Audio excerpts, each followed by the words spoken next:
ഈശോ മിശിഹായ്ക്ക് സ്തുതിയായിരിക്കട്ടെ. ഞാൻ മാണിപ്പറമ്പിലച്ചൻ. എറണാകുളം പാഷാണ്ഡത ബൈബിളിൽ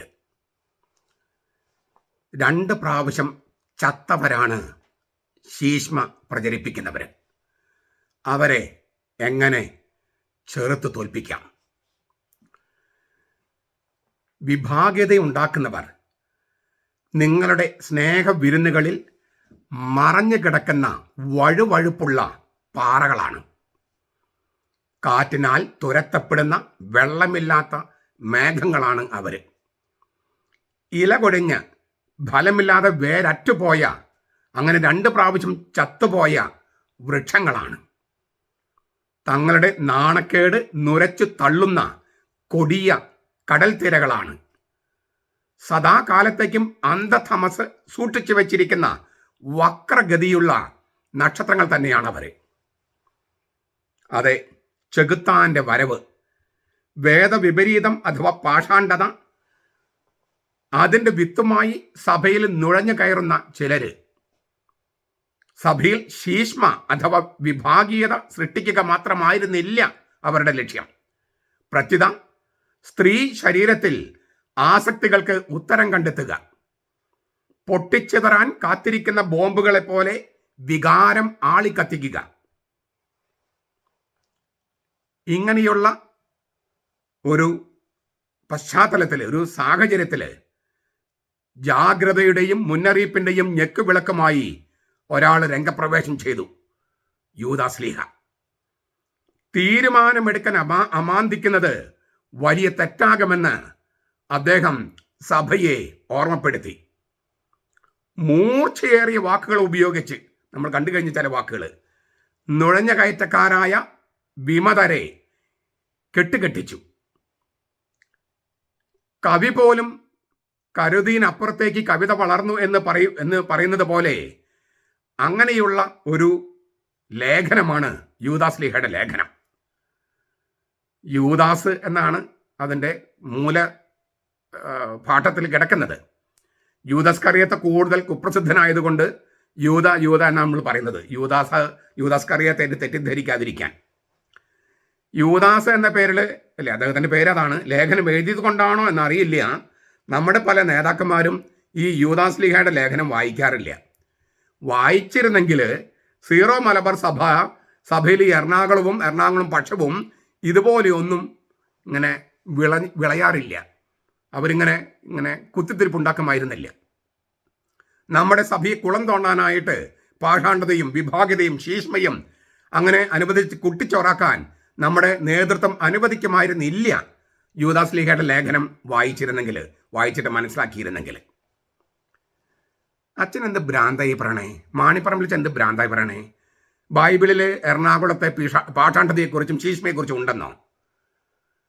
ബൈബിള് ദൈവവചനമാണ് എന്നാണ് ഞാൻ വിശ്വസിക്കുന്നത്. എറണാകുളത്തെ ഒരു വിമതർ കരുതുന്നത് പോലെയും മുന്നേറ്റക്കാർ കരുതുന്നത് പോലെയും ഭൂതകാലത്തെ ചരിത്രം എഴുതി വെച്ചിരിക്കുന്ന ഒരു സാഹിത്യ പുസ്തകമായിട്ടല്ല ഞാൻ ബൈബിളിനെ കാണുന്നത്. ദൈവവചനമാണെങ്കിൽ എല്ലാ സ്ഥലത്തും എല്ലാ കാലത്തും അത് പ്രസക്തമാണ്. സഭയിൽ എല്ലാ കാലത്തും വിവിധ തരത്തിലുള്ള പാഷാണ്ഡതകളും ശീഷ്മകളും വിഭാഗീയതകളും ഒക്കെ തലയുയർത്തിയിട്ടുണ്ട്. പക്ഷേ അവയോടെല്ലാം പൊരുതിയാണ് സഭ ജയിച്ചത്. അതിനാൽ എറണാകുളത്ത് ഇപ്പോൾ നമ്മൾ കാണുന്ന വേദവിപരീതം എന്ന് പറഞ്ഞ പാഷാണ്ഡതയുടെയും ശീഷ്മയുടെയും, അതായത് വിഭാഗീയത, സഭയിൽ വിഭജനം, ഇതിൻ്റെയൊക്കെ ലക്ഷണങ്ങൾ ആദിമസഭയിൽ കണ്ടപ്പോൾ അതിനെതിരെ തൂലിക ചലിപ്പിച്ച ഒരാളാണ് യൂദാസ്ലീഹ. യൂദാസ്ലീഹയുടെ ലേഖനം ഒരൊറ്റ അധ്യായമേ അതിൽ 12-13 വാക്യങ്ങൾ മാത്രമാണ് ഞാനിപ്പോൾ വായിക്കുന്നതും വ്യാഖ്യാനിക്കുന്നതും. 12-13 വാക്യങ്ങൾ യൂദാസ്ലീഹയുടെ ലേഖനം നിങ്ങളുടെ ബൈബിളിൽ കാണും. ഇവർ നിങ്ങളുടെ സ്നേഹസദ്യകളിൽ മറഞ്ഞു കിടക്കുന്ന വഴുവഴുപ്പുള്ള പാറകളാണ്. തങ്ങളുടെ സ്വന്തം കാര്യം മാത്രം നോക്കി യാതൊരു സങ്കോചവുമില്ലാതെ നിങ്ങളോടുകൂടി വിരുന്ന് കഴിക്കുന്നു അവർ. കാറ്റിനാൽ തുരത്തപ്പെടുന്ന വെള്ളമില്ലാത്ത മേഘങ്ങളാണവർ. ഇല കൊഴിഞ്ഞ് ഫലമില്ലാതെ വേറിട്ട് പോയ, അങ്ങനെ 2 പ്രാവശ്യം ചത്തുപോയ വൃക്ഷങ്ങൾ. തങ്ങളുടെ നാണക്കേട് നുരച്ചു തള്ളുന്ന കൊടിയ കടൽ തിരകൾ. സദാകാലത്തേക്കും അന്ധതമസ് സൂക്ഷിച്ചു വെച്ചിരിക്കുന്ന വക്രഗതിയുള്ള നക്ഷത്രങ്ങൾ തന്നെ. നിങ്ങൾ എന്നെ കുറ്റപ്പെടുത്തരുത്. മാണിപ്പറമ്പലച്ചൻ സഭ്യമല്ലാത്ത ഭാഷ ഉപയോഗിക്കുന്നെന്ന് പറയരുത്. ഇതൊക്കെ നമ്മുടെ ബൈബിളിലുള്ളതാണ്. തീർച്ചയായിട്ടും ഇത് ഞാൻ എൻ്റെ തർജ്ജമ ചെയ്ത രീതിയാണ്. നിങ്ങൾ POS ബൈബിള് ആണ് ശീലമെങ്കിൽ നിങ്ങളത് ഒത്തു നോക്കിക്കോളൂ. പക്ഷേ ഈ അർത്ഥം തന്നെയാണ് അവിടെയും കാണുക. ചിലപ്പോൾ ധ്വനിസാന്ദ്രത കുറച്ച് വ്യത്യാസമുണ്ടാകും. എന്താണ് പശ്ചാത്തലം? ഈ യൂദാസ്ലീഹ ഈ ലേഖനം എഴുതുന്ന ഒരു പശ്ചാത്തലമുണ്ടല്ലോ. ഓരോ കാലത്തുമുണ്ടായ പ്രതിസന്ധികൾക്ക് പരിഹാരമായിട്ടാണ് ഓരോ ലേഖനങ്ങൾ രചിക്കപ്പെട്ടത്. എന്തായിരുന്നു അന്നത്തെ ഒരു പ്രശ്നം? സ്ലീഹന്മാർ സഭയ്ക്ക് കൈമാറിയ വിശ്വാസ സത്യങ്ങളെയും വിശുദ്ധ പാരമ്പര്യങ്ങളെയും വെല്ലുവിളിക്കുന്ന ചില വ്യാജ പ്രബോധകന്മാരും കള്ളപ്രവാചകന്മാരും സഭയിൽ നുഴഞ്ഞു കയറി. വിമതർ എന്ന് അവർ വിളിക്കും. ആത്മാവിനെ മാത്രം സൂക്ഷിച്ചാൽ മതിയെന്നും ശരീരം കൊണ്ട് എന്ത് തിന്മയും ചെയ്യാമെന്നും ഈ വ്യാജ പ്രബോധകരും കള്ളപ്രവാചകന്മാരും പഠിപ്പിച്ചു. അത് സമുദായത്തിൽ, ക്രിസ്തീയ സമുദായത്തിലും പൊതുസമൂഹത്തിലും വലിയ ദോഷം ചെയ്തു. അതായത് ആത്മാവിൻ്റെ കാര്യം മാത്രം ശ്രദ്ധിച്ചാൽ മതി, ശരീരം കൊണ്ട് എന്ത് തിന്മയും ചെയ്യാം. നമ്മുടെ ഈ പ്രൊട്ടസ്റ്റന്റ് സഭയിൽ ഇല്ലേ സോള ഫീതെ, വിശ്വസിച്ചാൽ മതി, പിന്നെ എന്ത് തോന്നിയാൽ സാറാം, പ്രവൃത്തികളൊന്നും വേണ്ട, പ്രവൃത്തികൾ കൊണ്ടല്ല രക്ഷ പ്രാപിക്കുന്നത്, വിശ്വാസം കൊണ്ടാണ്. അതുകൊണ്ട് യേശുക്രിസ്തുവിൽ വിശ്വസിക്കുക, പിന്നെ എന്ത് തോന്നിയാസം ചെയ്യുക എന്നുള്ള മട്ടായി. പ്രവൃത്തിയാണ് ഇല്ലേ കൂടുതൽ ഇല്ലേ, action speaks louder than words എന്നാണ് നമ്മൾ സാധാരണ കേട്ടിരിക്കുന്നത്. പ്രവൃത്തി സാക്ഷ്യമാണ് വാക്കുകൾ, വാചകമണിയേക്കാളും വാക്കിനേക്കാളും നല്ലത്. പക്ഷെ ഇവർ നേരെ തല തിരിച്ചാ പറയണേ. അപ്പോൾ ഇല്ലേ സോള സ്ക്രിപ്തൂര, വചനം മാത്രം മതി, വേദത്താളുകൾ മാത്രം മതി, വിശുദ്ധ പാരമ്പര്യം വേണ്ട. ഈ വിശുദ്ധ പാരമ്പര്യത്തിൽ നിന്നാണ് വേദത്താളുകൾ ഉണ്ടായി എന്ന കാര്യം പോലും അവർ മറന്നു പോകുന്നു. ആദ്യം എഴുതപ്പെട്ടത്, ആദ്യം ഉണ്ടായത്, ഉറച്ചു പോയത് വിശുദ്ധ പാരമ്പര്യങ്ങളെ വാമൊഴിയായിട്ട് അതിൽ നിന്ന് കുറച്ച് കാര്യങ്ങളെ എഴുതി വെച്ചിരിക്കുന്നത്. ആ കാര്യങ്ങൾ പോലും ഒക്കെ വിട്ട് കളഞ്ഞിട്ട് ഇപ്പം നമ്മുടെ എറണാകുളത്ത് കേൾക്കുന്ന സംഗതി ഇല്ലേ, ദൈവം എല്ലായിടത്തും ഇല്ലേ, പെട്ടെന്ന് തോന്നും ശരിയാണല്ലോ. പക്ഷെ നമ്മൾ അതാണോ ലിറ്റർജിയിൽ ചെയ്യുന്നത്?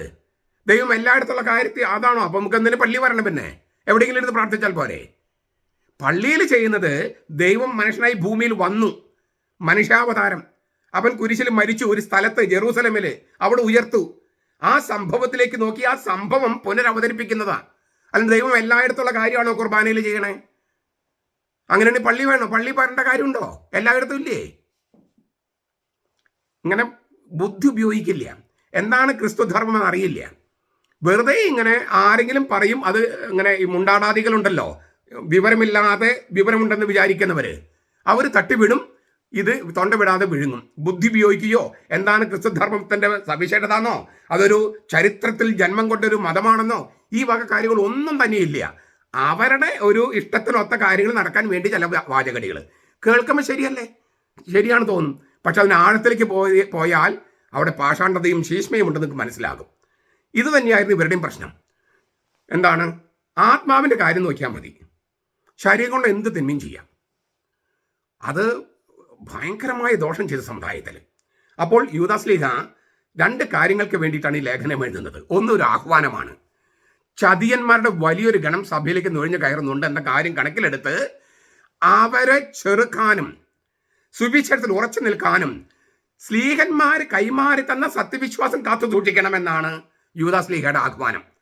3-4 വാക്യങ്ങൾ അങ്ങനെയാണ്.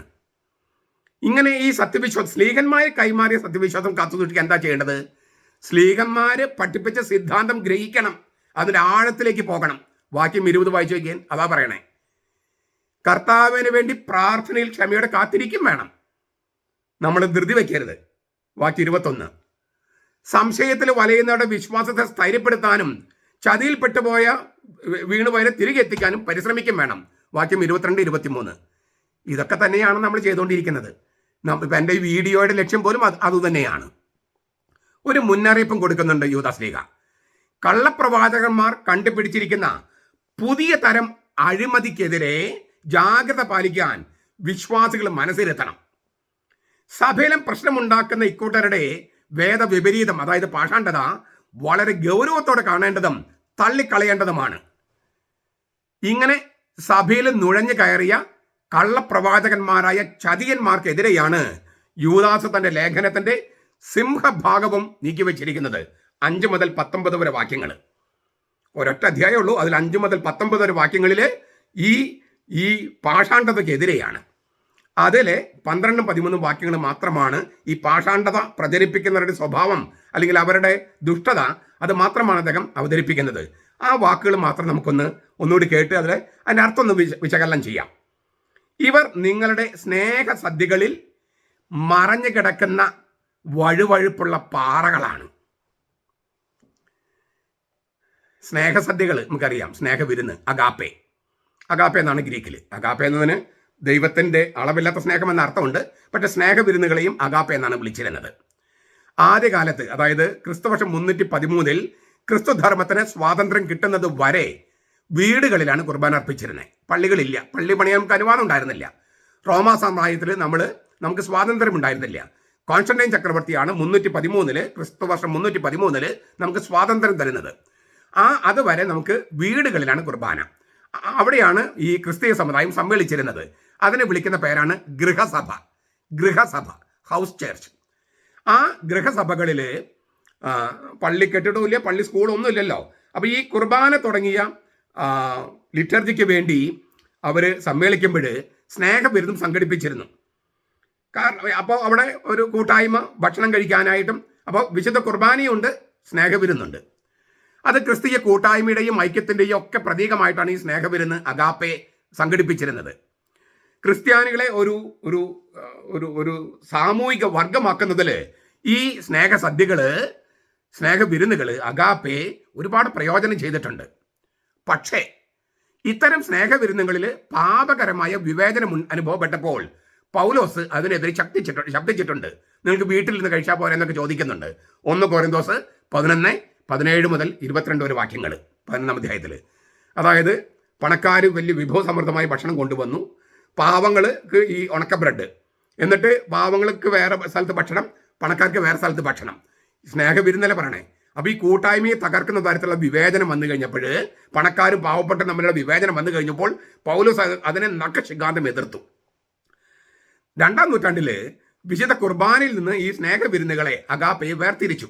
കാരണം സ്നേഹവിരുന്നിന് അമിതമായ പ്രാധാന്യം കൈവരുകയും വിശുദ്ധ കുർബാനയ്ക്ക് പ്രാധാന്യം കുറയുകയും ചെയ്തു.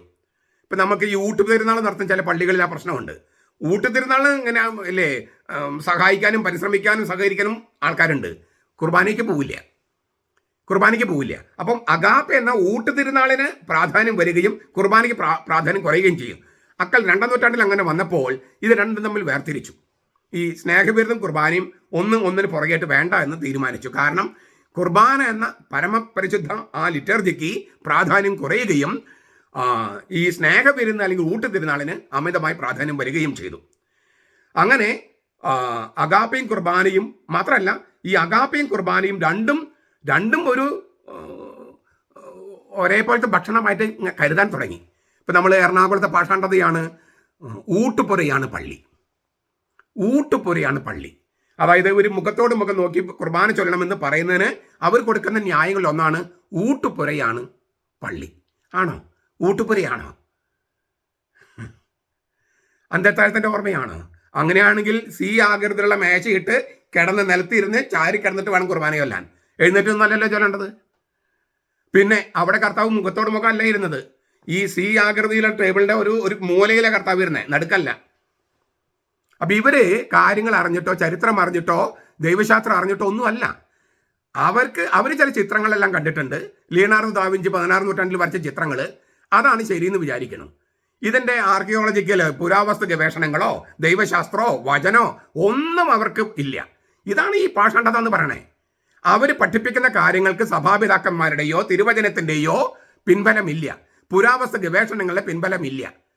എന്നിട്ട് വായ തൊന്ന് കോതയ്ക്ക് പാട്ട്, അതാണ് പാഷാണ്ഡത, അതാണ് വേദവിപരീതം. വേദം എന്ന് പറഞ്ഞാൽ ബൈബിള്, ആ ബൈബിളിലെ തിരുവചനങ്ങൾക്ക് വിപരീതം. അപ്പോൾ ഈ ഊട്ടുപുരയാണ് പള്ളി എന്ന് പഠിപ്പിക്കുന്നു. അപ്പോൾ ഇതിന് സ്കൂളിൽ ഊട്ടുപുരയുണ്ടല്ലോ, വീട്ടിൽ ഊട്ടുപുരയുണ്ടല്ലോ. പള്ളിയിൽ ഈ സ്നേഹവിരുന്നും അഗാപ്പയും കുർബാനയും തമ്മിൽ അന്തരമില്ല എന്ന മട്ടിൽ വരികയാണ്. നിങ്ങൾ ബെനഡിക്ട് മാർപ്പാപ്പ പറഞ്ഞൊരു വാക്ക് ഓർക്കണം. പ്രോട്ടസ്റ്റന്റ് സഭകൾ കത്തോലിക്ക സഭയിൽ നിന്ന് വേർപിരിയുന്ന നാളുകൾ വരെ കുർബാനയെ ഒരൊറ്റ സ്ഥലത്തും ഒരൊറ്റ ഗ്രന്ഥത്തിലും വിരുന്ന് സദ്യ എന്ന് വിളിച്ചിട്ടില്ല. ഒരൊറ്റ സ്ഥലത്തും ഇല്ല. പ്രോട്ടസ്റ്റന്റുകാരാണ് ഇത് ഒരു വിരുന്ന്, ഒരു സ്നേഹവിരുന്നാണ്, കുർബാന എന്ന് പറഞ്ഞാൽ കൂദാശയല്ലെന്ന് ആദ്യമായിട്ട് പറഞ്ഞത്. എറണാകുളത്ത് ഇതേ കാര്യമാണ് അവർ പറയുന്നത്. പ്രോട്ടസ്റ്റന്റുകാർ കുർബാനയെ കൂദാശയെ കണക്കാക്കാത്തത് പോലെ എറണാകുളത്ത് വിമത വൈദികരും മുന്നേറ്റക്കാരും കുർബാനയെ കൂദാശയെ കണക്കാക്കുന്നില്ല. അവരൊരു ഊട്ടുപുരയാണെന്നും സ്നേഹവിരുന്നാണെന്നും മുഖത്തോട് മുഖം നോക്കിയിട്ട് ഇരിക്കണമെന്നും മനുഷ്യന്റെ മുഖത്താണ് ദൈവമെന്നും ദൈവത്തിന്റെ ദൈവം മനുഷ്യനാണെന്നൊക്കെ ഉള്ള വേദവിപരീതം പഠിപ്പിച്ച് ഈ ജനാഭിമുഖ കുർബാനയെ എങ്ങനെയെങ്കിലും ഒക്കെ ഒന്ന് തങ്ങളുടെ ഏകം സ്വതന്ത്ര സഭയ്ക്ക് വേണ്ടി നടപ്പാക്കി കിട്ടണമെന്ന് വിചാരിക്കുന്നു. അതിനൊരു ദൈവശാസ്ത്രവും ഇല്ല. പിന്നെ പറഞ്ഞ് പഠിപ്പിച്ചത് മുഴുവൻ രണ്ടാമത്തെ സൂനോദോസാണ്. രണ്ടാമത്തെ സൂനോദോസ് ആൾക്കാർ ഡോക്യുമെന്റ് വായിക്കാൻ തുടങ്ങിയപ്പോൾ ഈ ആർഗ്യുമെന്റും ഇല്ലാണ്ടായി. ഇതാ ഞാൻ പറഞ്ഞത്, അവർക്ക് ബൈബിളില്ല, വചനമില്ല, സഭാപിതാക്കന്മാരില്ല, ദൈവശാസ്ത്രമില്ല, പിന്നെ ചില ഇങ്ങനെ ഉടക്ക് വാക്കുകൾ, ഉടക്ക് വിദ്യകൾ. അതുകൊണ്ടാണ് ഈ നുഴഞ്ഞ കയറ്റക്കാരെ സ്നേഹവിരുന്നുകൾ പങ്കെടുത്തിരുന്നത് എന്തിനെന്നറിയോ? ആത്മീയ കുരുക്കിട്ട് ആളുകൾ വഴിതെറ്റിക്കാൻ. ഈ ഞാൻ പറഞ്ഞ പോലെ തന്നെ ദൈവം എല്ലായിടത്തും ഇല്ലേ, ഇത് ഊട്ടുപുരയല്ലേ, ഇത് അന്ത്യത്താഴത്തിൻ്റെ ഓർമ്മയല്ലേ. അതിന് പറയുന്ന മറ്റൊരു ന്യായമാണ് അന്നാ പെസഹ തിരുനാളിൽ. അന്നാ പെസഹ തിരുനാളിൽ ആ പെസഹ തിരുനാളിന്റെ പശ്ചാത്തലത്തിലാണ് കർത്താവ് ഇത് ഓർമ്മയ്ക്കായി ചെയ്യാൻ പറഞ്ഞത്. പക്ഷെ ഓർമ്മയ്ക്കായി ചെയ്യാൻ പറഞ്ഞത് പെസഹ തിരുനാളും അല്ല, അന്ത്യത്താഴവും അല്ല. നമ്മൾ ദിവ്യ ബലി എന്ന് പറയണേ. ബലി അന്ത്യത്താഴത്തിലാണോ? കുരിശിലല്ലേ. കർത്താവ് ഈശോ മിശിഹായുടെ മരണമാണ് അവന്റെ പ്രത്യാഗമനം വരെ നാം പ്രഖ്യാപിക്കുന്നത് ഈ അപ്പം മുറിക്കുമ്പോൾ, ഈ പാനപാത്രം വാഴ്ത്തുമ്പോൾ എന്നല്ലേ 2 കൊരിന്തോസ് 11-ാമത്തെ അധ്യായത്തിൽ പൗലോസ് പറയണേ. അവന്റെ മരണമാണ് പ്രഖ്യാപിക്കുന്നത്. അവന്റെ മരണം പ്രഖ്യാപിക്കാനാണ് പറഞ്ഞത്, അവന്റെ മരണം ഓർമ്മിക്കാനാണ് പറഞ്ഞത്, അല്ലാണ്ട് അന്ത്യത്താഴം ഓർമ്മിക്കാനല്ല. പക്ഷെ കൽപ്പന കൊടുത്തത് അന്ന് ആ പെസഹ തിരുനാളിലാണ്, ആ പെസഹ തിരുനാളിന്റെ പശ്ചാത്തലത്തിലാണ്. അപ്പൊ എന്താണ് പറഞ്ഞിരിക്കുന്നത്? എവിടെയാണ് പറഞ്ഞിരിക്കുന്നത്? ഈ വക ന്യായങ്ങളൊന്നുമില്ലാതെ വേദവിപരീതം പഠിപ്പിക്കുന്ന നുഴഞ്ഞ കയറ്റക്കാര് സ്നേഹവിരുന്നുകളിൽ അഗാപ്പെ, ഊട്ടുപെരുന്നാള്, ഊട്ടുപുര, ഇതൊക്കെയാണ് ഞാൻ പറഞ്ഞത്. ഇതൊക്കെയാണ് അന്ന് ഉണ്ടായ പ്രശ്നങ്ങൾ. ഇത് തന്നെയാണ് ഇപ്പൊ എറണാകുളത്തുള്ളത്. അതുകൊണ്ടാണ് എറണാകുളത്തെ പാഷാണ്ഡത ഈ ബൈബിളിൽ രേഖപ്പെടുത്തിയിട്ടുണ്ടെന്ന് ഞാൻ ശക്തമായിട്ട് പറയുന്നത്. ഇങ്ങനെയുള്ള പാഷാണ്ഡതകൾ എറണാകുളത്ത് മാത്രമല്ല മറ്റ് പല സ്ഥലത്തും ഉണ്ടാകുമെന്ന് യൂദാസ്ലിയയ്ക്ക് അറിയാം, ബൈബിളിന് അറിയാം, പരിശുദ്ധാത്മാവിന് അറിയാം, ദൈവത്തിനറിയാം. അതുകൊണ്ട് അത് നമുക്ക് വേണ്ടി എഴുതി വെച്ചിരിക്കുക. അത് ഏത് വചനം എവിടെ ഉപയോഗിക്കണമെന്ന് നമുക്ക് അറിയണമെങ്കിൽ നമ്മൾ ബൈബിൾ പഠിക്കണം. 12-ാമത്തെ വാക്യത്തില് അടുത്ത കാര്യങ്ങൾ, ഇവർ നിങ്ങളുടെ സ്നേഹസദ്യകളിൽ മറഞ്ഞു കിടക്കുന്ന ബ്രാക്കറ്റിൽ വഴുവഴുപ്പുള്ള പാറകളാണ്. മറഞ്ഞു കിടക്കുന്ന പാറകൾ, വഴുവഴുപ്പുള്ള പാറകൾ. സ്പിലാദെസ് എന്നാണ് വാക്ക് ഗ്രീക്കിൽ. സ്പിലാദെസ്, സ്പിലാസ് എന്നതിൻ്റെ ബഹുവചന രൂപമാണ് സ്പിലാദേസ്. വെള്ളത്തിൽ കിടക്കുന്ന പാറക്കല്ല് എന്നാണ് അർത്ഥം. പുതിയ നിയമത്തിൽ ഇവിടെ മാത്രമേ ഈ വാക്ക് ഉപയോഗിച്ചിട്ടുള്ളൂ, ഇവിടെ മാത്രം. ഇതിനോട് സാമ്യമുള്ള മറ്റൊരു വാക്കുണ്ട്, സ്പിലോസ്. സ്പിലോസ് അത് പത്രോസിലേക്ക് ഉപയോഗിച്ചിട്ടുണ്ട്. 2 പത്രോസ് 2:13. അതിൻ്റെ ഒരു സൂചന എഫേസ്യ ലേഖനത്തിൽ 5:27 അതിന് കറ എന്നാണ് അർത്ഥം. കറ. ഈ വേദവിപരീതക്കാരുടെ അഴിമതി സഭയെ മൊത്തത്തിൽ ദുഷിപ്പിക്കുന്ന കറയാണ് എന്നൊരു ധ്വനി വരും സ്പിലോസ് എന്ന വാക്കാണെങ്കിൽ. എന്നാൽ സ്പിലോസ് എന്ന വാക്ക് പത്രോസിലേക്ക് ഉപയോഗിച്ചിട്ടുണ്ടെങ്കിലും യൂദാസിലേക്ക് അതല്ല ഉപയോഗിച്ചിരിക്കുന്നത്.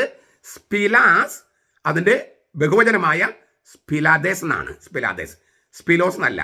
എനിക്ക് തോന്നുന്നു POC ബൈബിളിൽ സ്പിലോസ് കറ എന്നാണ് എഴുതിയെന്നാണ് എൻ്റെ ഒരു ഓർമ്മ. ഞാൻ ഇപ്പോൾ കൃത്യം ഓർക്കുന്നില്ല. പക്ഷേ അത് സ്പിലോസ് എന്ന വാക്കാണ്. ഇവിടെ സ്പിലാസ് അതിൻ്റെ ബഹുവചനം സ്പിലാദേസ്, സ്പിലാദേസ് എന്നാണ്. അതിന് കടലിൽ മറഞ്ഞു കിടക്കുന്നതും എന്നാൽ കപ്പലുകൾക്ക് ഛേദം വരുത്തുന്നതുമായ പാറകൾ എന്നർത്ഥമാണ്. കടലിൽ മറഞ്ഞു കിടക്കുന്നു, കപ്പൽ പോകുമ്പോൾ ഈ മറഞ്ഞു കിടക്കുന്ന പാറയെ കാണാതെ അതും ഇടിച്ച് കപ്പൽ തകരുന്നു. സ്നേഹവിരുന്നുകളിൽ നുഴഞ്ഞു കയറുന്ന വ്യാജ പ്രബോധകരും കള്ളപ്രവാചകന്മാരും ഇത്തരത്തിൽ വഴുവഴുപ്പുള്ള മറഞ്ഞു കിടക്കുന്ന കടൽ വെള്ളത്തിൽ മറഞ്ഞു കിടക്കുന്ന പാറകളെ പോലെയാ. ആദ്യ നോട്ടത്തിൽ ഈ പാറ കാണാൻ പറ്റില്ല, അവർ തിന്മ കാണാൻ കഴിയില്ല. ഈ പാറകൾ വഴുവഴുപ്പുള്ള പാറ പോലെയാണ് ഇവർ. അവരെ തിന്മ പെട്ടെന്ന് കാണാൻ പറ്റില്ല. ഞാൻ നേരത്തെ പറഞ്ഞല്ലോ, ദൈവം എല്ലായിടത്തും ഇല്ലേ, ഇത് ഊട്ടുപുരയല്ലേ, അന്നാ പെസഹ തിരുനാളിന് പറഞ്ഞിട്ടില്ലേ, ഓർമ്മിക്കെന്ന് പറഞ്ഞത് അതല്ലേ, ഇത് അന്ത്യത്താഴത്തിൻ്റെ ഓർമ്മയല്ലേ. ഇങ്ങനെയൊക്കെ പറയുമ്പോൾ അതിനകത്ത് വലിയ തെറ്റില്ലെന്ന് നമുക്ക് ആദ്യം തോന്നും. പക്ഷെ അവർ മറഞ്ഞു കിടക്കുന്ന വഴുവഴുപ്പുള്ള പാറകളാണ്, കപ്പലുകളെ പൊളിച്ചു കളയുന്ന പാറകളാണ്. ആര്? വിമതര്. അവരനേകരെ വഴിതെറ്റിക്കുന്നു, മറിച്ചിടുന്നു, നശിപ്പിക്കുന്നു. തുറമുഖത്തേക്ക് വരുന്ന കപ്പലുകൾക്ക് ഛേദം വരുത്തുന്ന അദൃശ്യമായ പാറക്കെട്ടുകൾ പോലെയാണ് വിമത വൈദികരും ആത്മായ മുന്നേറ്റക്കാരും. ഇത് യൂദാസിലേക്ക് പറഞ്ഞിരിക്കുന്നതാണ് കേട്ടോ. 12-ാമത്തെ വാക്യത്തിൽ അടുത്ത വാക്യം നോക്കിയാൽ, ഇവർ നിങ്ങൾ സ്നേഹസദ്യകളിൽ മറഞ്ഞു കിടക്കുന്ന പാറകളാണ്, തങ്ങൾ സ്വന്തം കാര്യം മാത്രം നോക്കി യാതൊരു സങ്കോചവുമില്ലാതെ നിങ്ങളോടുകൂടി വിരുന്ന് കഴിക്കുന്നവര്. സ്വന്തം കാര്യം മാത്രം നോക്കി സ്വാർത്ഥത നിറഞ്ഞ വേദവിപരീതക്കാര്. അവർ കർത്താവിന്റെ ആട്ടിൻകൂട്ടത്തെ സംരക്ഷിക്കുന്നവരല്ല, ഉപദ്രവിക്കുന്നവരാണ്. തങ്ങളുടെ കാര്യസാധ്യത്തിന് വേണ്ടി അവരത് ചെയ്യോത്. സ്വന്തം കാര്യം സിന്ദാബാദ്. സഭയുടെ അഖണ്ഡതയോ ഐക്യതയോ അവർ പരിഗണനാ വിഷയങ്ങളേ അല്ല. പിന്നെന്താണ്? എൻ്റെ അധികാരം, എനിക്ക് സിനഡ് കൽപ്പിച്ചു തന്ന അധികാരം ഉപയോഗിച്ച് ഞാൻ പറയുകയാണ്. വചന ശുശ്രൂഷ സമയത്ത് ജനാഭിമുഖം എന്നാണ് തക്സയിൽ എഴുതിയിരിക്കുന്നത്. അതുകൊണ്ട് ഈശോയെ നമിക്കുന്നെന്ന് പറയുമ്പോഴും ജനങ്ങളെ നമിക്കാവൂ, ഈശോയെ നമിക്കരുത്. അത് കൽപ്പിക്കാനുള്ള അധികാരം എനിക്ക് സിനഡ് നൽകിയിട്ടുണ്ട്. ഇതെന്റെ വിശേഷപ്പെട്ട അധികാരമാണ്. അതുകൊണ്ട് ഓരോ പ്രദേശത്തുമുള്ള ആളുകൾ പ്രാദേശിക വികാരവുമായിട്ട് എൻ്റെ രൂപതയിൽ വരരുത്. ഈ രൂപത എൻ്റേതാണ്, കർത്താവിൻ്റെതല്ല. സ്വന്തം കാര്യം മാത്രം, സ്വാർത്ഥ താല്പര്യം മാത്രം.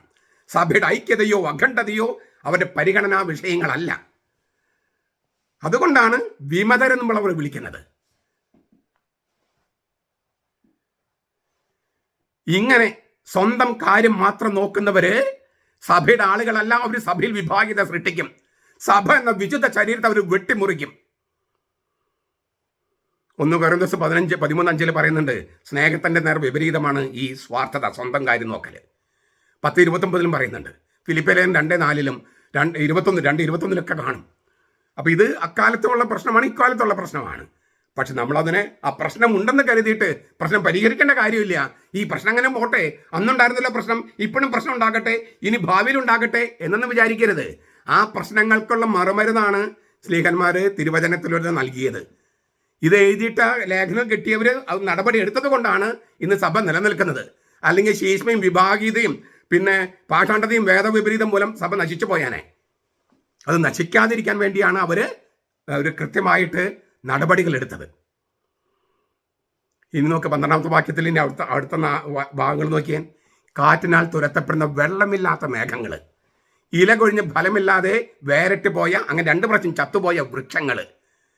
ഈ വേദവിപരീതക്കാരെ, അതായത് പാഷാണ്ഡത പഠിപ്പിക്കുന്ന വിമതരെ, ഈ ശീഷ്മാക്ക് നേതൃത്വം കൊടുക്കുന്ന മുന്നേറ്റക്കാരെ ഈ വിശേഷിപ്പിക്കാൻ യൂദാസ്ലീഹ 4 പ്രതീകങ്ങൾ ഉപയോഗിക്കുക.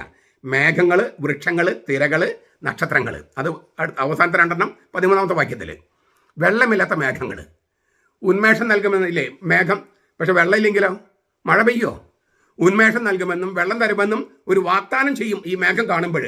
പക്ഷെ യാതൊന്നുമില്ല, അതിനുള്ളിലൊന്നുമില്ല. ബാഹ്യമായി വലിയ തള്ളലാണ്, ഉള്ളു ശൂന്യാണ്. ഇല്ലേ?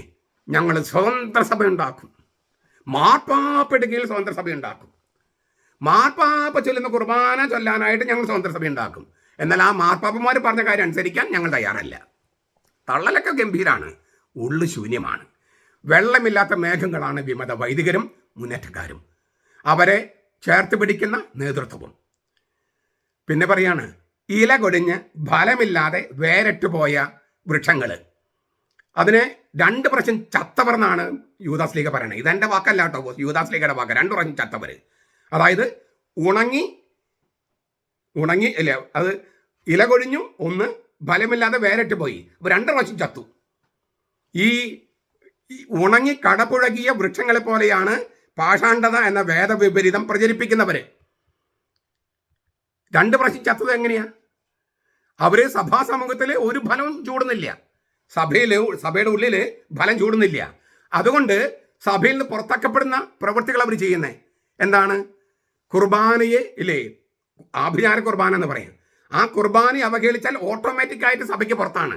ഓട്ടോമാറ്റിക്കായിട്ട് അവർക്കെതിരെ ശിക്ഷാ നടപടികൾ എടുക്കണമെന്ന് പറയുന്നത് പുറത്തുള്ളവരെ അകത്തേക്ക് കൊണ്ടുവരാൻ വേണ്ടിയുള്ള ചികിത്സയാണ്. ചികിത്സ, ഔഷധമാണ്. ഈ ശിക്ഷാ നടപടി എന്ന് പറയുന്നത് ഔഷധമാണ്, ചികിത്സയാണ്, രോഗം ഭേദമാക്കാൻ. അവർ സഭയ്ക്ക് പുറത്താ. ഈ ആഭിചാര കുർബാന ചൊല്ലി 33 അച്ഛന്മാരില്ലേ, അവരിപ്പോഴും കുർബാന ചൊല്ലുന്നുണ്ടാകും, അവർക്കെതിരെ സഭാ നേതൃത്വം നടപടി എടുക്കുന്നുണ്ടാകില്ല, ഒക്കെ ശരിയായിരിക്കാം. പക്ഷേ അവരുടെ കുർബാന വാലിഡ് അല്ല, അവരുടെ കുർബാന ലിസിറ്റും അല്ല. അവർ സഭയ്ക്ക് പുറത്താണ്. വിശുദ്ധ കുർബാനയെ അവഹേളിച്ച് അവർക്ക് നടപടി എടുത്താലും എടുത്തില്ലെങ്കിലും അവര് സഭയ്ക്ക് പുറത്താണ്. അവരുടെ കുർബാനയിലെ ഒരു ഉളുപ്പുമില്ലാതെ പങ്കെടുക്കുന്നവരും അവരുടെ പാപത്തിന് സപ്പോർട്ടാണ്. ഞങ്ങൾ അറിഞ്ഞില്ലേ, ഞങ്ങൾക്കറിയില്ലേ, ഞങ്ങളുടെ മെത്രന്മാർ പറഞ്ഞില്ലെന്ന് പറഞ്ഞിട്ട് ഒരു വിശേഷവും ഇല്ല. ഈ കർത്താവ് യേശുവിനെ പറഞ്ഞ കാര്യം ഞാൻ ഒന്ന് ഓർമ്മപ്പെടുത്താൻ ആഗ്രഹിക്കുക. ഞാൻ വന്ന് അവരോട് പറഞ്ഞില്ലായിരുന്നെങ്കിൽ അവർക്ക് പാപം ഉണ്ടാകുമായിരുന്നില്ല. ഞാൻ ഇപ്പോൾ പറഞ്ഞു കഴിഞ്ഞതിനാൽ അവരുടെ പാപങ്ങൾക്ക് അവർക്ക് ഒഴികഴിവില്ല. ഇത് മാണിപ്പറമ്പലച്ചനും മറ്റനേകം പേരും നിങ്ങളോട് പറഞ്ഞു കഴിഞ്ഞു. ആഭിചാര കുർബാന ചൊല്ലി 33 പേരുടെയും കുർബാന വാലിഡ് അല്ല. അതുപോലെ തന്നെ സഭ സസ്പെൻഡ് ചെയ്ത ആളുകളുടെ കുർബാന വാലിഡ് അല്ല. അതിൽ പങ്കെടുത്തു കഴിഞ്ഞാൽ നിങ്ങൾ, അതായത് 2 പ്രാവശ്യം ചത്തുപോയവരാണ് അവർ. ഇല കൊഴിഞ്ഞു, വേരറ്റുപോയി, ഫലമില്ലാതെ വേരറ്റുപോയി. അവർ സഭയിൽ ഫലം ചൂടുന്നില്ല. സഭയ്ക്ക് പുറത്തു പോയത് കൊണ്ട് ശരിക്കും സഭയിൽ അംഗങ്ങളല്ല, സഭയിൽ നിന്ന് പുറത്താക്കപ്പെട്ടവരാണ് അവർ. അങ്ങനെ 2 തരത്തിൽ ചത്തുപോയവരാണ്. ശാരീരിക മരണത്തിന് ശേഷം ആധ്യാത്മിക മരണം എന്ന 2ാമത്തെ മരണമുണ്ട്, നിത്യനരകം. ആ നിത്യനരകത്തിലാണ് അവർ. വെളിപാട് 2:11, 26, 20:14, 21:8 2ാമത്തെ മരണത്തിലാണ് അവർ, നിത്യനരകത്തിൽ. അതിൽ മരിച്ചു പോയാൽ അവർ നരകത്തിൽ തന്നെയായിരിക്കും, പശ്ചാത്തപിച്ച് വരുന്നില്ലെങ്കിൽ. അതിലെ നടപടികൾ സഭാ നേതൃത്വം എടുക്കുന്നില്ലെങ്കിൽ ആ നരകത്തിലേക്ക് തള്ളിവിടുന്നവരുടെ കൂട്ടത്തിൽ ഇവരുണ്ടാകും. ഇതൊന്നും മാണിപ്പറമ്പലച്ചൻ ഭീഷണിപ്പെടുത്തി പറയുന്നൊന്നുമല്ല. ഞാൻ ബൈബിൾ 2 പ്രാവശ്യം ചത്തു എന്ന് പറയുന്നത് യൂദാശ്ലീഹ പറയണേ. അതായത് ശാരീരിക മരണത്തിന് ശേഷം ആധ്യാത്മിക മരണം, അതായത് 2ാമത്തെ മരണം, നിത്യനരകത്തെയാണ് അത് പറയണേ. വെളിപാട് പുസ്തകം 2:11 വായിച്ചു നോക്കിയാൽ സഭയിലെ മെത്രാനാണ് ആ കത്ത് എഴുതിയിരിക്കുന്നത്. 2ാമത്തെ അധ്യായം ഇല്ലേ, മെത്രന്മാർക്ക് എഴുതിയിരിക്കുന്നതാണ്. 7 സഭകളെ മെത്രന്മാർക്ക്. 2ാമത്തെ മരണം നിന്നെ തൊടും ഇല്ലേ, മാനസാന്തരപ്പെട്ടില്ലെങ്കിൽ അതാണ്. ഇനി 13ാമത്തെ വാക്യം നോക്കുക. യൂദാശ്ലീഹയുടെ ലേഖനം 13ാം വാക്യം. തങ്ങളുടെ നാണക്കേട് നുരച്ചു തള്ളുന്ന കൊടിയ കടൽത്തിരകൾ. നമ്മൾ ഈ സുനാമിയൊക്കെ വന്നു കഴിഞ്ഞപ്പോഴും പ്രളയം വന്നു കഴിഞ്ഞപ്പോൾ ഒരു കാര്യം മനസ്സിലായോ? കടലിലേക്ക് നിക്ഷേപിച്ച മാലിന്യം മുഴുവൻ അത് നുരച്ച് തള്ളി. ഈ മാലിന്യം മുഴുവൻ കരയിൽ തള്ളി. ഇന്ത്യൻ ഓഷനിൽ തള്ളിയതൊക്കെ അവിടെ അമേരിക്കയിലും മറ്റൊടത്തെല്ലാം കൊണ്ടു തള്ളി. കടൽക്കരയിൽ മാലിന്യം തള്ളുന്ന തിരമാലകളെ പോലെയാണ് വേദവിപരീതക്കാര്, വിമത വൈദികര്, അൽമായ മുന്നേറ്റക്കാര്. തങ്ങൾ അബദ്ധ സിദ്ധാന്തങ്ങളാലും വൃത്തികെട്ട പെരുമാറ്റങ്ങളാലും സഭയെയും സഭയുടെ തീരങ്ങളെയും അവർ മലീമസമാക്കുന്നു. യെശയ്യായുടെ പുസ്തകം 57:20 ആ സൂചനയുണ്ട്. എന്നിട്ട് പറയാണ്, യൂദാശ്ലീഹ പറയാണ്, സദാകാലത്ത് ഈ അന്ധതമസ് സൂക്ഷിച്ചു വെച്ചിരിക്കുന്ന വക്രഗതിയുള്ള നക്ഷത്രങ്ങളാണ് അവർ. ഈ യഹൂദ പാരമ്പര്യം അനുസരിച്ച് പാതാളത്തിലെ ഏറ്റവും താഴെ തട്ടിലുള്ള കാരാഗ്രഹത്തിലാണ് വിമത മാലാഖമാരെ, അതായത് പിശാചുക്കളെ ബന്ധിച്ച് കെട്ടിയിട്ടിരിക്കുന്നത്. വാക്യം 6 സൂചിപ്പിക്കുന്നുണ്ട്. അതേ ഗതിയായിരിക്കും വിമത വൈദികർക്കും വ്യാജ പ്രബോധകർക്കും കള്ളപ്രവാചകന്മാർക്കും മുന്നേറ്റക്കാർക്കും കിട്ടുകയാണ്. അതായത് പാതാളത്തിലെ ഏറ്റവും താഴെ തട്ടിലുള്ള അന്ധതമസിൽ, കാരാഗ്രഹത്തിൽ വീണുപോയ മാലാഖമാരെ ബന്ധിച്ചിട്ടിരിക്കുന്ന അതേ സ്ഥലത്ത് വിമത വൈദികർക്ക് സ്ഥലം കിട്ടും, മുന്നേറ്റക്കാർക്ക് അവിടെയും കിട്ടും. അവിടെ മുന്നേറ്റക്കാരുണ്ടാകും. കാരണം ഈ കർത്താവിൻ്റെ സഭയെ ഇതുപോലെ പിച്ചി ചീന്തി വിഭാഗീയത കൊണ്ട്, വേദവിപരീതം കൊണ്ട്, ശീഷ്മ കൊണ്ട്, പാഷാണ്ഡത കൊണ്ട് ഇത്രമാത്രം വേദനിപ്പിക്കുന്ന അവർക്ക് ശിക്ഷ കിട്ടാതെ പോകില്ല. കർത്താവ് കാരുണ്യമാണ്. ഒക്കെ ശരി തന്നെ. ഈ യൂദാശ്ലീഹയുടെ ലേഖനവും ബൈബിളിലുള്ളതാണ്. ഈ ധൂർത്തപുത്രന്റെ കഥ മാത്രമല്ല ബൈബിളിലുള്ളത്. വക്രഗതിയുള്ള നക്ഷത്രങ്ങളാണ് ഇവർ, വിമത വൈദികരും മുന്നേറ്റക്കാരും വ്യാജ പ്രബോധകരും കള്ളപ്രവാചകന്മാരും ഒക്കെ. നേരാവണ്ണം പ്രകാശം ചുരത്താതെ മറ്റുള്ളവർ ഇരുട്ടിലേക്ക് തള്ളിവിടുന്ന ബ്ലാക്ക് ഹോൾസ്. അതാണ് ഇവര്, വക്രഗതിയുള്ള നക്ഷത്രങ്ങൾ. സുഭാഷിതം 25:14, യെശയ്യാ 57:20, എസെക്കിയേൽ 34:2. ഈ ഹെനോക്കിന്റെ പുസ്തകമുണ്ട്, അപ്രാമാണിക പുസ്തകമാണ്. വീണുപോയ മാലാഖമാരെ വീണുപോയ 7 നക്ഷത്രങ്ങൾ എന്നാണ് വിശേഷിപ്പിക്കുന്നത്. അവർ നിത്യശിക്ഷ കാത്തുകൊണ്ട് നരകത്തിലെ അന്ധതമസിൽ തടവില് ബന്ധിക്കപ്പെട്ട് കിടക്കുന്നെന്നും അവിടെ എഴുതിയിട്ടുണ്ട്. 1 ഹെനോക്ക് 18 മുതൽ 21 വരെ വാക്യങ്ങൾ. ഈ യഹൂദ പാരമ്പര്യമാണ് യൂദാസ് ഇവിടെ അവതരിപ്പിക്കുന്നത്. യൂദാസിന്റെ ലേഖനത്തിലെ ഹെനോക്ക് എന്ന് പറഞ്ഞ അപ്രാമാണിക പുസ്തകത്തിന് പല സംഗതികളുണ്ട്. ഈ മോശയുടെ ശരീരത്തിന് വേണ്ടി സാത്താൻ വാദിച്ചതും ഒക്കെ ആ പുസ്തകത്തിന് വരുന്നതാണ്. ഈ നമ്മുടെ മെത്രാന്മാരിൽ ഇപ്പോഴല്ല, കുറച്ച് നാളുകൾക്ക് മുമ്പ് ഈ അപ്രാമാണിക പുസ്തകങ്ങൾ ഞാൻ തർജ്ജമ ചെയ്ത് പ്രസിദ്ധപ്പെടുത്തിയപ്പോൾ അതൊന്നും ചെയ്യാൻ പാടില്ലെന്ന് പറഞ്ഞ മെത്രാന്മാരിൽ കുറച്ച് പേര് കലിതുള്ളി വന്നു. അപ്പം ഞാൻ ചോദിച്ചു, യൂദാസിന്റെ ലേഖനത്തിൽ അപ്രാമാണിക ഗ്രന്ഥത്തിൽ പറഞ്ഞിട്ടുണ്ടല്ലോ, ബെനഡിക്ട് മാർപ്പാപ്പ അത് കോട്ട് ചെയ്യുന്നുണ്ടല്ലോ, ഇത് തന്നെയല്ലേ വേറെ അപ്രാമാണിക പുസ്തകങ്ങൾ, അപ്പോഴാണ് വർഗീയവിധത്തിൽ പിതാവ് ഇടപെട്ട് പറഞ്ഞത് അത് പബ്ലിഷ് ചെയ്യണമെന്ന്. അങ്ങനെയാണ് ഞാൻ രഹസ്യ സുവിശേഷങ്ങൾ എന്ന് പറഞ്ഞിട്ട് 12 അപ്രാമാണിക സുവിശേഷങ്ങൾ ഞാൻ പബ്ലിഷ് ചെയ്തത്. ഞാൻ പറഞ്ഞതിന് ചുരുക്കം, ഈ ബൈബിളിൽ അപ്രാമാണിക പുസ്തകങ്ങൾ ഉപയോഗിച്ചിട്ടുണ്ട്. അത് ഹെനോക്കിൻ്റെ പുസ്തകം ഉപയോഗിച്ചിട്ടുണ്ട്, 2 പത്രോസിൽ ഉപയോഗിച്ചിട്ടുണ്ട്.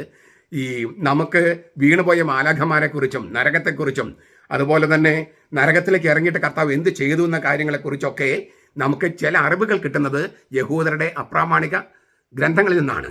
പിന്നെ എന്തുകൊണ്ട് ബൈബിൾ ചേർത്തില്ലെന്ന് ചോദിച്ചാൽ അതിനകത്ത് എല്ലാം ചേർക്കാൻ പറ്റുന്നതല്ല. അതിനകത്ത് ഒരുപാട് ജ്ഞാനവാദത്തിൻ്റെ ഒരുപാട് അംശങ്ങളുണ്ട്.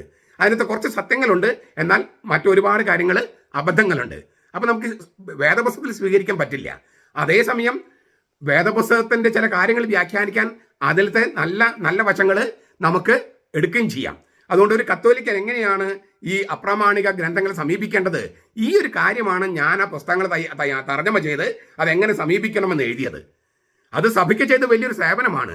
പക്ഷേ ഇതേക്കുറിച്ചുള്ള അജ്ഞത കാരണം, വേദപുസ്തകത്തെക്കുറിച്ചുള്ള അജ്ഞതയും അപ്രാമാണിക സുവിശേഷങ്ങളെക്കുറിച്ചുള്ള അജ്ഞതയും പിന്നെ എങ്ങനെ വ്യാഖ്യാനിക്കണം, ബൈബിളിൽ ഈ സഭാശാസ്ത്രത്തെക്കുറിച്ച് ദൈവശാസ്ത്രത്തെക്കുറിച്ചുള്ള അജ്ഞത, ഇതെല്ലാം നേതൃത്വത്തിലുള്ളവർക്ക് വരുമ്പോൾ അന്ന് അജ്ഞതയുണ്ടെങ്കിൽ അതൊന്നും ആരും ചോദിക്കുക, അറിവുള്ളവർ ചോദിക്കുക. അത് ചോദിക്കാനുള്ള മനസ്സിലാതെ വരുമ്പോഴാണ് ഇങ്ങനെയുള്ള എതിർപ്പുകളുമായിട്ട് വരുന്നത്. അതൊരു സമുദായത്തിന് വരുത്തുന്ന ദോഷം. അതായത് അജ്ഞരെ തലപ്പത്ത് വരികയും ആ അജ്ഞത ഇല്ലാതാക്കാൻ ശ്രമങ്ങൾ നടത്താതിരിക്കുകയും ചെയ്യുമ്പോൾ സഭയ്ക്ക് അത് വലിയ ദോഷം ചെയ്യും. അത്തരം ദോഷങ്ങളെ നമുക്ക് ചെയ്തു വന്നുകൊണ്ടിരിക്കുന്നത്. അത്തരം ദോഷങ്ങളിൽ നിന്ന് നമ്മുടെ സഭയെ രക്ഷപ്പെടുത്തുക എന്ന ലക്ഷ്യം കൂടിയാണ് എൻ്റെ ഈ വീഡിയോസിനുള്ളത്. പാഷാണ്ഡതകൾക്കെതിരെ, വേദവിപരീതങ്ങൾക്കെതിരെ, ശീഷ്മകൾക്കെതിരെ പടപൊരുതിയാണ് സഭാപിതാക്കന്മാരും സഭയും ഈ സഭയെ, കത്തോലിക്ക സഭയെ ഇതുപോലെ സംരക്ഷിച്ചത്. അത് ഓരോ വിശുദ്ധരുടെയും കടമയാണ്, ഓരോ വിശ്വാസിയുടെയും, ഓരോ അൽമായൻ്റെയും, ഓരോ അച്ഛൻ്റെയും കന്യാസ്ത്രീയുടെയും കടമയാണ്.